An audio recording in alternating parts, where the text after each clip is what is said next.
So to start making our game, we have to make a new project. So we need to make sure that Unity is open. We're going to click on this new button on the top right, and now we have to set the project name and location. The project name is going to be Whack-A-Mole, and the location is going to be this projects folder that is under my home folder. Okay, don't just use the documents or the desktop folder, as you're going to mix your games with things that make no sense. So let's start by having things organized, by having a projects folder, or workspaces if you prefer. For the rendering mode, we're going to leave 3D enabled, as we're going to work with virtual reality, and we can leave Unity Analytics disabled. And after this, we're going to click Create Project and just wait for Unity to set everything up. So before we jump into making any code or making any visual elements here, we need to take a quick look on the Unity editor. So we're going to understand the tools we have available. So in the top left, we have the hierarchy window.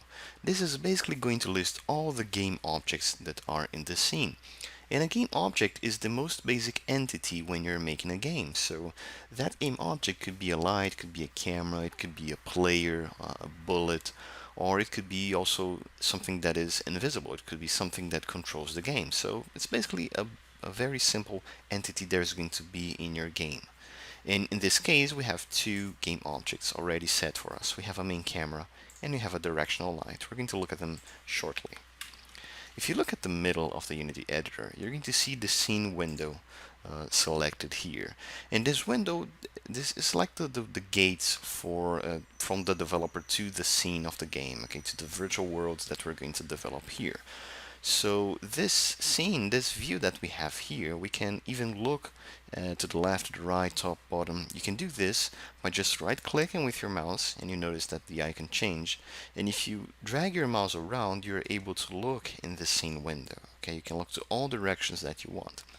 And while you are in this viewing mode, you can even use some keys to move around, so you can navigate to whatever you want. If you press W, A, S, and D, you can just start moving around like you are in a first-person shooter game. So if you have ever played any shooter games in a computer, you should be familiar with these controls. But if you didn't, don't worry, you get used to it pretty quickly as you develop games. Okay, and also very useful is Q and E to move up and down. Okay, so right now we have two game objects in here. We have the directional light that we can see here in the hierarchy as well. And we also have a camera. Okay, notice that in this tutorial we are dealing with two cameras right now. There's the developer camera in the scene window, okay, so you can look at different places, and you have a camera in your scene. Okay, this is going to be the main camera for this game. And if you have it selected, you notice that there's a camera preview box here on the bottom right of the scene window. So it's a bit small. What if you want to have a better look at this? We just click on the game window. What you see here is exactly what the players are going to see once you play the game. Okay, so if you're working with Unity and you generate a build for an iOS, Android device, a smart TV, or a VR device, whatever you see here is the simulation of the game. Okay, it's what the players are going to see. All right. So basically, this camera object that we see here, notice that there's a small rectangle. It's like this is regarding the viewing places of this camera. Okay, these gray arrows, they determine how far or how close you can look at objects. Okay, so if you go now to the right portion of the Unity editor, there's the inspector window. This is basically going to show you details of whatever you have selected. So since we don't have anything selected right now, this is pretty much empty. But if we choose the directional light, for example, you're going to see that there is lots of information here now. Okay, so let's take a look on them one by one. First, we have the game object's name. Okay, even though this is a light, before being a light, this is a game object. This is in your scene. And you can see the name here. There are the settings tag and layer. We don't need to worry about them right now. But notice that down here we have a list with two elements. Okay, these elements, they're called components. They're things that are going to change how your game object is going to behave. So the first of them is a transform component. And if you expand the transform component, you're going to see three fields: position, rotation, and scale. The position field is going to determine where this game object is going to stand in this 3D world. So right now the position is 0, 3, 0. The x value is the horizontal value, so if you move this to a positive number, it's going to go to the right. If you move this to a negative number, it's going to move to the left. And if it's on 0, it's going to be in the default position in the scene. Y works more or less the same thing, but it's the vertical axis now. If it's a positive value, it's going to move up. If it's negative, it moves down. And for Z is the depth axis. Okay, we can see it better if we look from the top here. So if you increase Z, the light is going to move forward, and if you decrease it, it moves backwards, right? And notice that we can also move this light by using these guides here. Okay, we can use these arrows or click on these squares to move on two axes at once. Okay, and this can be done because we have the moving tool selected here in the top left above the hierarchy window. Now, what if we want to change the rotation of the light? We can just deal with these numbers here. Right now, it's 50 minus 30, 0. But if you change the rotation on X, okay, you notice that the moving arrows that we have here in the light, they start to rotate around the x-axis. Okay, and we can even see the sun setting when you move the directional light. Okay, so we can do this on x, we can do this on y, and we can do this on z as well. Okay. And we also have the scale property, but it won't work with the light because it's something abstract. Okay, it's like the sun. You won't change the size of that. And another component that we have here is the actual light. So you can change things like how this light is going to be rendered, what is going to be the color that is going to be rendered on top of the 3D elements that we're going to have here, how are the shadows going to be rendered. So we could spend a whole lesson talking just about light, but if you want to have a very quick look on this, you can just pause the video and change these values to see how they affect the game. You can learn a lot by just experimenting with these lighters and numbers in here. And we also have the camera. Okay, so we have the transform like we had with our directional light, but we also have a camera component here. Okay, so we can set how the rendering mode is going to be. If it's going to use a skybox, or if you want to use a solid color, whatever you prefer, but we're going to leave skybox here. And we can also change the background color. And again, we can change other things like the field of view, for example. But you can leave the default values, they're going to work just fine for our game. And finally, in the bottom left of the editor, we have a project window, which contains a link to the assets folder.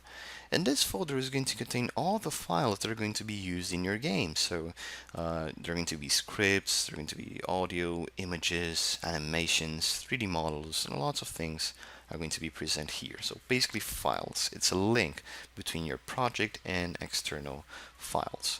And we also have a console window here, console tab.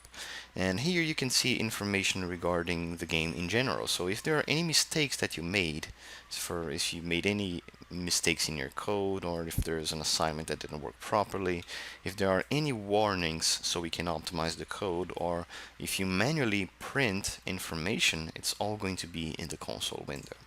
Okay, so that's pretty much it to see the Unity editor.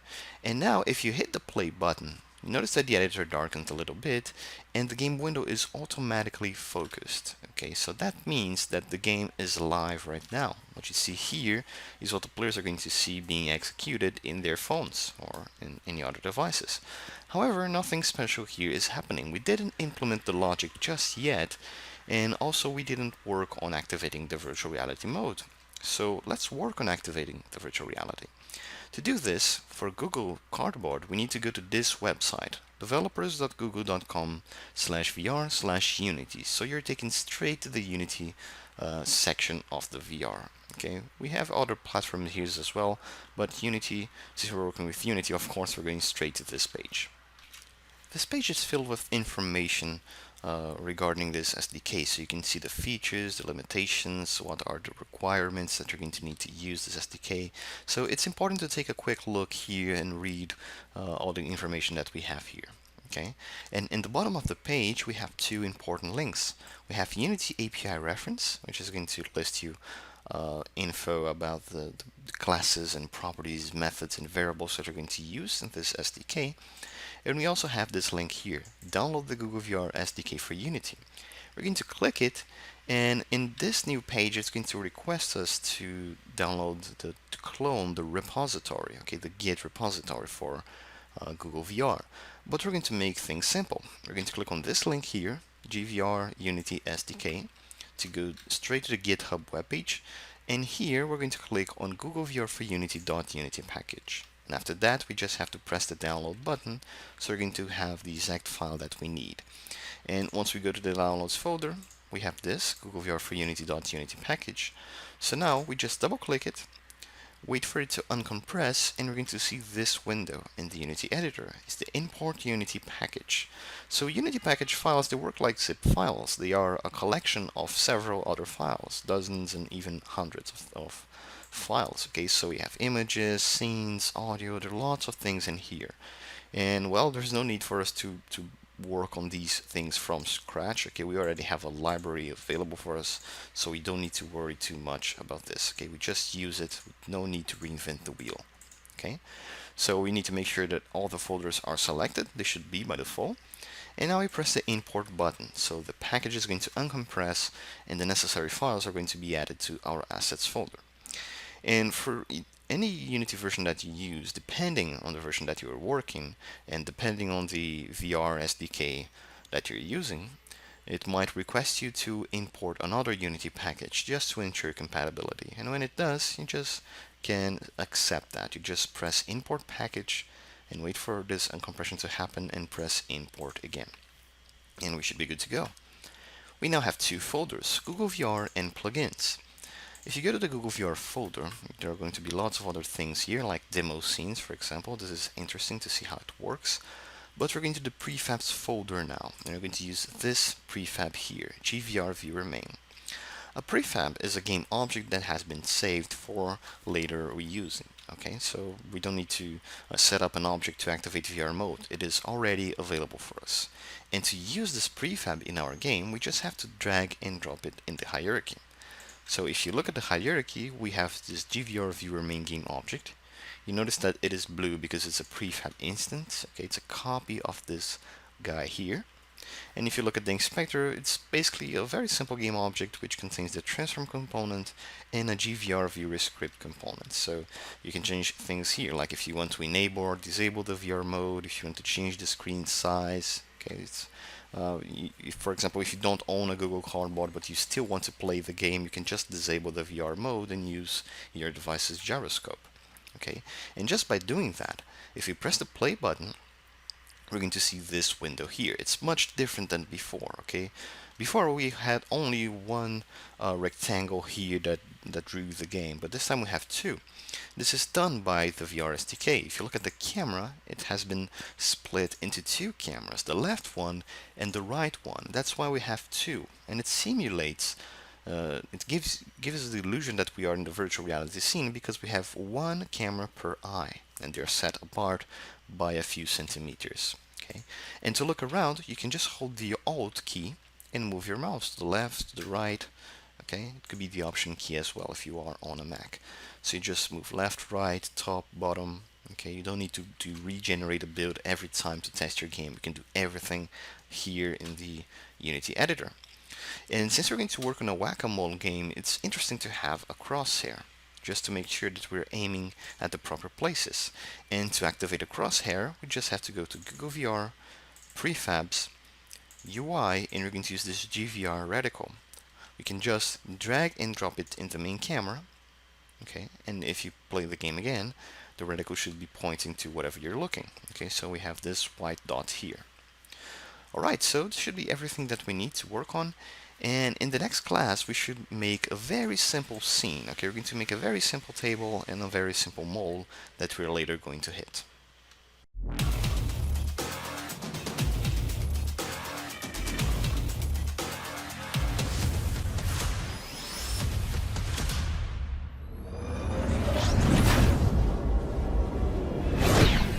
Before we work with the final art, okay, with the beautiful art, it is interesting to understand how 3D primitives work in Unity. So we're going to deal with very simple cubes and spheres, okay, and it's very important for us because we're going to get used to how shapes work in Unity and to navigate and set positions and understand about hierarchy, okay. Even though it's not the final art, this practice is very important so we get faster over time. So what we want to do is to make a very simple table. So in the hierarchy, we're going to right click, we're going to select create empty, and notice that we have an empty game object here. So in the inspector, we're going to rename this game object to table, and we're going to set its position to 0, 0, 0. We do this because the table is now in the middle of the scene, in the middle of the world. Okay, so it's going to be right here. And later, we're going to make the player to be closer to this table. So now that we have this, let's make our first visual primitive. We're going to right click, selecting the table, go to 3D object and then cube. And once we do this, we have a very simple white cube in the game. Okay, so we made our first shape. Let's take a look on the inspector.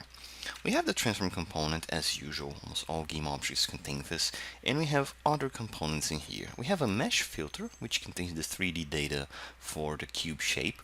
We have a box collider, which is used for physical collisions. Okay, so when things hit themselves, the box collider is used. And we also have a mesh render, and this is an important component because if you don't have it, you notice that the cube is now invisible. Okay, we just have some green outlines for the collider, but the renderer is the actual thing that draws the mesh. Okay, so we need to have this enabled. And what if we want to change the color of this cube? We're going to deal with the renderer as well. Most specifically, we're going to deal with its materials. Okay, because the renderer draws the mesh, but the materials, they shade the shapes. Okay, so you might apply a metallic effect. Maybe if you want to add some transparency or change the color, you need to deal with the material. And right now we have the default material, and that is because we've basically created a simple shape and it uses a material already provided by Unity. So we need one of our own. So to do this, let's go to the project window, make sure the assets folder is selected. We're going to right click, select create and then material, and we're going to name this table material and hit enter. And if you go to the inspector, you notice that the material has been selected here. And now we just want to change its color. So I'm going to choose a dark brown like this one, okay, more or less dark. And to apply this material to this cube, we just drag and drop it here. Okay, so we've changed the color of the cube. And now let's make this look like an actual table. So let's make the main part of it first. We're going to change the scale on X to be 2. Okay, already at 3. The Y scale, let's use something to make it thin, so 0.1. And Z, we can use 3 as well. Okay, but however, the table is on kind of an invisible floor because it's its position 0 on Y. So let's change that to 1, so the table stands up a little bit. Okay, and now we want to make the base for the table. So we're going to duplicate this cube by right-clicking on it and selecting duplicate. And we're going to change its position to 0.5 on Y. The scale on Y is going to be 1, and the scale on X and Z is going to be 1. Okay, so the table is going to look like this. Okay, it's very simple. We are no need to add 4 legs here, just one cube in the middle. Okay, it shares the same material as this part, and this is what we're going to use to make the molds come out. Okay, so we have this cube, this one, and now we just have to design the molds. And notice that it is important to keep the hierarchy in mind right in the beginning, because now if we want to move the table, we don't have to select these two components at once. Okay, we can even forget they exist. You just click on the table game object and you're able to drag them around, okay, both at once. It's like the table works as a folder for 2 files. If you move the folder, the 2 files go along. Okay, so we have a very basic table. And now we want to add some divisions in here because this is where the molds are going to come out. So to do this, let's duplicate this cube that we added here. Okay, the first one, which is the base of this table. We're going to right click and select duplicate. And for this to work better, we can use this tool here. This is a resizing tool, but it's like we're working with 2D elements. Okay, so we're able to resize them better. Let's change the scale to 0.2 on Y. And if we look on the side of this table, you notice that there are some knobs in here, some guides that we can choose. So if we click and drag, we're going to resize this as we are dealing with a 2D object. Okay, so we can make it look like this. Okay, we can even use these numbers that we have here. We can just change them, but it's easier to just use these two when resize things. Okay, now we're going to duplicate what we just did, and we're going to mirror its position in the horizontal axis. Instead of minus 1.42, it's going to be positive 1.42. So we have these in here. Okay, now we duplicate that again. We're going to change the rotation on Y to be 90, and we want to change the position on X and Z. Okay, we're going to set X as 0, and this value is going to move to Z. So it's going to be this and then this. Okay, so we are finishing the shape of the table. And now we duplicate that once more, and we can change its Z position instead of 1.42 to minus 1.42. So it looks like this. And it's interesting to change the color as well for this. So let's make another table material. Right click in the assets panel, create material, table to material. And we're going to give this a lighter color, actually a darker color. I think it's going to work better. Just give a nicer contrast. Okay, so we have this, and notice that we would have to drag and drop to all of these parts that we just added, but there's an easier way. Okay, if you select all of the 4 parts that you added, okay, by just clicking on one of them, holding Ctrl or Command and selecting all of them, if you go to the mesh render and you expand the materials property, you can just drag table to material in here, and all of them are going to receive this material that we created. Okay, and now we can add the final divisions in here. We're going to duplicate this cube, and we're going to change it to a position more or less here, so that's minus 0.44. We're going to duplicate that again and set it to positive 0.44. So we divided this into 3 parts. We do the same thing vertically. So we grab this one. Okay, let me choose it. Okay, cube 5. We're going to duplicate that and set Z to 0.44 as well.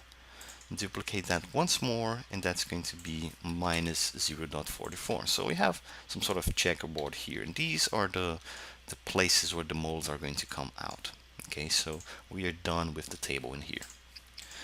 Now, for the molds, it is interesting to have a game object that is going to contain all of the molds, like we did with the table. So we're going to right click here, select create empty. So we have this game object here. Let's set its position to 0, 1, 0. Okay, so Y is going to be right over the table in here. And what we want to do is we want to rename this to mold container. It's going to look like this. Okay, and now we're going to make one sample mold. Okay, we're going to right click on mold container, select 3D object, and let's use capsule. Okay, you notice that you're going to have a capsule shape, but it's a bit too big right now, of course. Let's change its scale to 0.3 on X, 0.3 on Y, and 0.3 on Z. Okay, so it's going to look like this. We can even make it bigger on the X and Z axis, so maybe 0.5 on X and 0.5 on Z. It's going to look like this. Okay, and we want to rename this as mole. Okay, a very simple one, and we can leave the full material here. It can be white just as it is right now. Okay, let's just increase its height a little bit to 0.4. Maybe, okay, 0.2 is going to work well. So the thing that we want to do here is this mole that we just created is going to be replicated 8 times. So we're going to have a total of 9 moles in this game, and they're going to appear in random time intervals. So we could just duplicate this mole and add it here, and then every change we do with the mole we have to apply 9 times, but there's a smarter way to do this. Just like we used the GVR viewer main, we can transform the mole into a prefab so we can easily reuse it later. And to create a prefab, we can just drag this mole that we just created and drop in project, okay, in the assets panel. So now notice that we have a mole entry in here, okay, if you look at this mole.prefab file, and the mole that we had in our hierarchy is now blue because this is a prefab instance. It's a copy of the original prefab. Okay, and now that we did this, we're going to duplicate this mole, and we're going to set its X position to be 0. Let me check here, to 0.9 on X. We're going to duplicate that again and set it to minus 0.9, so we have 3 moles in here. We can choose all of them at once and duplicate them and set the position on Z to be 0.9. Once again, we duplicate the three you have selected and change Z to minus 0.9. So we have all of our 9 moles in here, okay? And what is going to happen when we code this game is these moles, they're going to move down like this to a vertical position, and one by one they're going to appear and then disappear, and you have to try to hit them as quick as you can, okay, before they hide from you. Okay, so we have 9 moles in here. Okay, so now that we've finished this design, notice something. Okay, what if we want to change the size of a mole? Okay, we can just grab the first mole that we had here and change y to 0.4, for example. So we change the size of this specific mole in the middle. Okay, let me just make it a bit taller just so it's easier. Okay, just for testing purposes. Let's use 0.6 and then 0.6 and 0.6. Okay, it'll look like this. And if we want to replicate what we just did to the other moles, we have to save this prefab, okay? Because remember, this is an instance. This is not the actual prefab. So you have to apply the changes that you did here so the others can mimic it. To do this, you just click the apply button and notice that all of the others, they were updated. Their sizes were updated. Okay, so just for testing purposes, let me change that back to as it was before. Check here, I think it was 0.5, 0.3, 0.5. Then we hit apply and all of them are back to their normal size. Okay, that's pretty much what we're going to do with prefabs. Okay, so now that we have done this, all of this table, to make sure that we are not going to lose our work, we have to save the scene. So we're going to hit File, Save Scene, and we're going to name this as game.unity. And you're going to see that we have a new file here, game.unity, in our assets folder. So, okay, now that we have this, in the next video we're going to work on making the camera to understand the things that are in this scene. Okay, so we're able to look around and say, okay, we are looking at a mole. Okay, we do this in the next video.